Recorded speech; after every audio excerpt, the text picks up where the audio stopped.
Well, things have only gone downhill since last time, but at the very least, I now know what's going on with this engine. So, this is the crankshaft that came out of it. I did my best. I was able to get the aluminum off, polished up the journals. Unfortunately, the rust in the pitting was just too bad. I'm not going to be able to get rid of it without taking this thing way down, and then it won't be the right spec. So, and it's too rough for me to be comfortable using it. So we're not going to be using that crankshaft.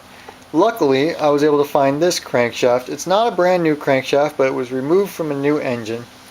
And it's in great shape, and it was at a reasonable price. But there's a big problem. If you notice, it's not the same crankshaft. This one has a 1-inch outpush shaft. That one's a 1 1/8. It also has a different casting, and the oiling holes are in a different spot. Now, my first thought was, okay, maybe the seller accidentally sent me the wrong part. Wouldn't it be the first time something like that happened? So I did some double checking, and it turns out this is indeed the correct part for this engine. So here's the shroud, and this is the model number sticker. It's an FR691V-FS00. Now this engine from the factory comes with a 13031-0822 crankshaft. This is a 1-inch crankshaft. This is the only crankshaft that this particular engine ever came with. I thought, well, that's odd. Why has it got a 1-inch crankshaft when the one that came out of it was a 1 1/8 inch crankshaft? So I did some more reading and I thought about it, and I have an answer.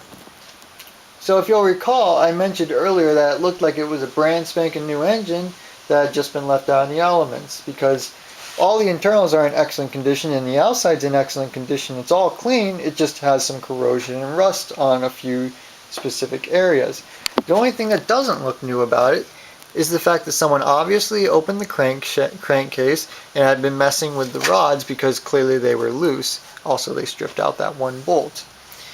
Everything on this engine looked brand new, except for the crankshaft, which looked used. It had aluminum on the journal, and it was all rusty.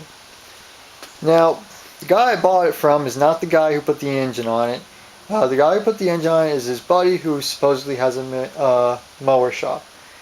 So what I think happened is they needed an engine for this mower. Maybe the old engine threw a rod or something, I don't know. So they bought this engine, right? But whether they made a mistake when they bought it or they were trying to skimp and save some money, they bought an engine with a 1-inch outpush shaft, and what they needed was a 1 1/8 inch outpush shaft. Now the proper way to do this would be to find the right crankshaft, brand new, put it in there and put it all back together properly. But they didn't do that. Instead what they did is they got this crankshaft, whether this was from the old engine or it was just a crankshaft they had laying around, grabbed this, jammed it in there, didn't bother to clean it up, didn't torque anything down properly, made a mess of the RTV and stripped the bolt for the governor, threw it together, somewhere along the lines did not get the rocker arms connected to the push rods correctly again, and then gave up on it when it refused to even try to fire. And then of course gave it to that guy who promptly sold it to me. And that brings us to now. Now, if you're thinking to yourself that that's incredibly stupid that someone would throw a crankshaft in that terrible of a condition into a brand new engine and think it would be okay, you're correct. It's incredibly stupid. You should never do that. But they did it. And as a result, it beat up one of the rods. So I had to buy a new rod. And now I have to swap out the crankshaft. So where does that leave us? Well, a lot of people might ask if you can convert this. Well, yes, you can. They make adapters to go from a 1-inch to a 1 1/8 inch shaft. The problem is that it won't make the shaft any longer, and obviously the 1 1/8 inch shaft is longer. That's actually important on this application because the clutch pulley will bolt up at the end of it, and if it's too short, then the clutch pulley for the PTO for the deck is going to sit too high and it's not going to work right. So an adapter won't work. What we need is a 1 1/8 inch crankshaft. Luckily, they do make versions of these engines with 1 1/8 inch crankshafts, and I managed to get one. Now this one's not used. This is brand spanking new right out of the package. It actually just showed up about 20 minutes ago. So this is a 1 1/8 inch crankshaft. It's part number 13031-0823. And if you're paying attention, you'll notice that the only difference is literally one digit at the very end of the model number.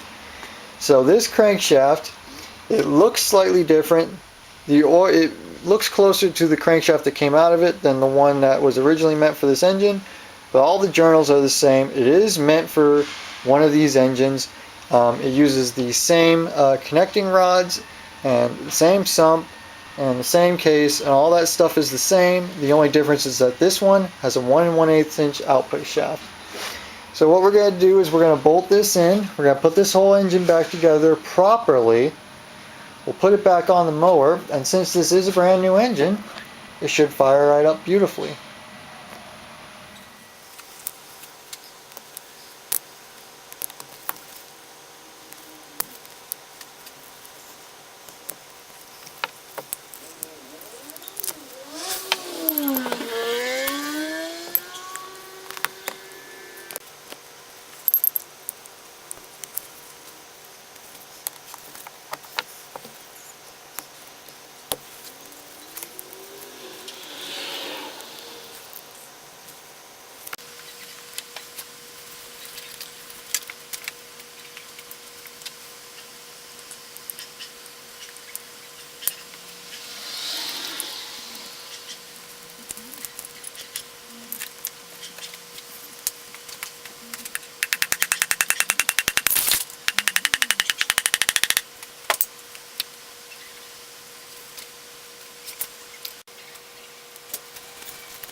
That is pretty stripped out, and it's reverse thread, so that makes a whole lot of sense.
So temporary engine is out, and while I had it apart and had space, I decided to go ahead and replace the broken fan on the hydro. So I removed the seat and the guard for access. Unfortunately, it's not going to give me quite as much access as I wanted to, but still better than before. Also noticed a few things here. Turns out the grommet for the fuel pickup is broken, which means it's going to let a bunch of dirt and junk down in there. And I've also noticed that the lever on this side, the bolt that holds it is loose, so the pivot flops around, and if you see that little dangling linkage down there, that's for the parking brake on this side. So the parking brake does not work on this side, but we'll address that later. Down there is the pulley on the hydro, and you can see there's just a bit of mangled plastic down there, and it's supposed to look like a fan, like this. So we'll go ahead and replace that while it's got the space.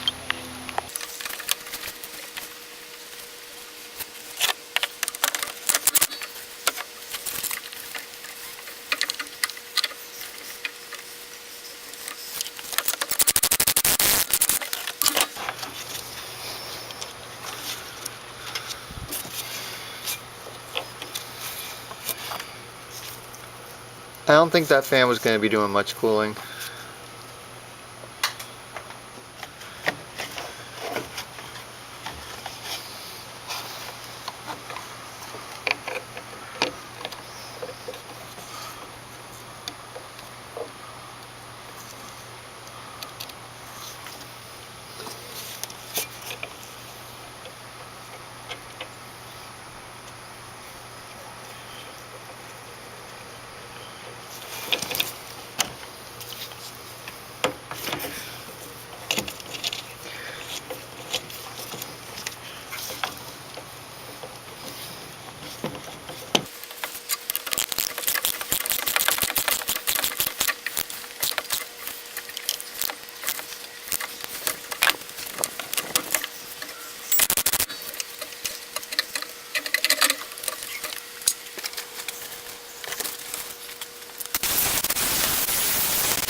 I absolutely hate intake fuel strainers. All they really seem to do is keep debris inside the tank instead of reaching the filter where it belongs.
And I know this thing is a V-twin, but why has it got to be so heavy?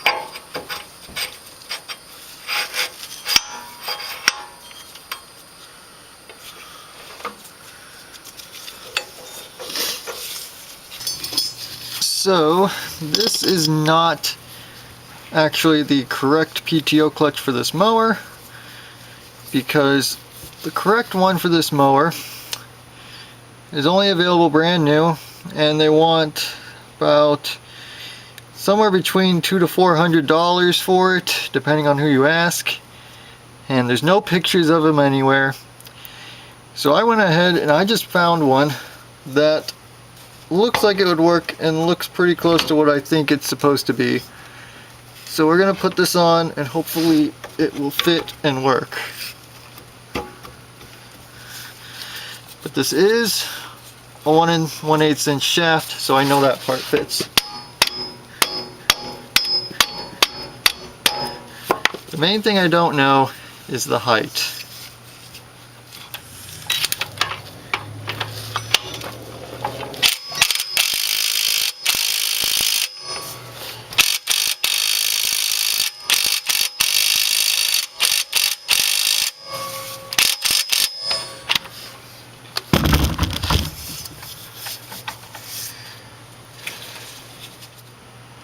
I'll be honest, I was really worried that clutch wasn't going to fit. I literally had nothing to go off of except for some pictures. But I guess the guesswork worked out this time. The only thing I had to change was right here, this notch in the PTO clutch wasn't quite deep enough, and the end of it was hitting this stop, which it's not supposed to. So I simply flipped the stop around and that moved it out a little farther away, so now it fits properly. Other than that, everything bolted right up. Even the electrical connector plugged right in. So couldn't have asked for it to go any better than that. So now we just gotta finish bolting the rest of the ancillary engine stuff up. So I got the engine all hooked back up, the exhaust is on. I didn't record any of that because it's boring. So just about ready to go, it's full of oil. But before I start it up, I'm going to just crank it over without the fuel solenoid engaged, just to get the oil circulated within the engine before we fire it up. Priming.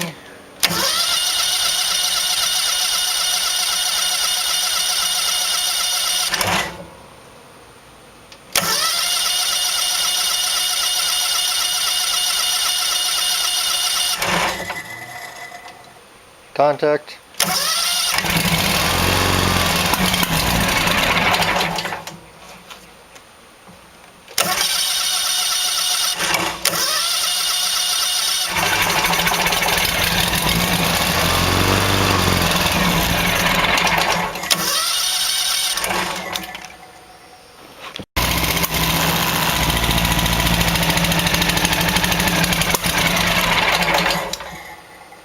We have fuel issues.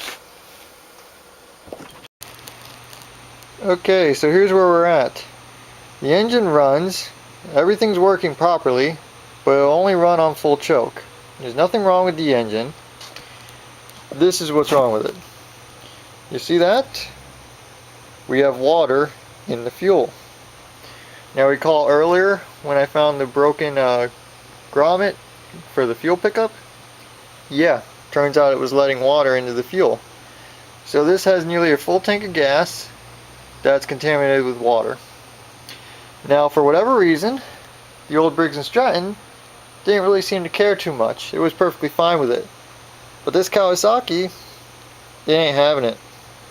So I gotta figure out how to get probably several gallons worth of gas out of a tank that doesn't have a drain on it and isn't easily removed. Wonderful.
Well, all things considered, I think it mows pretty well.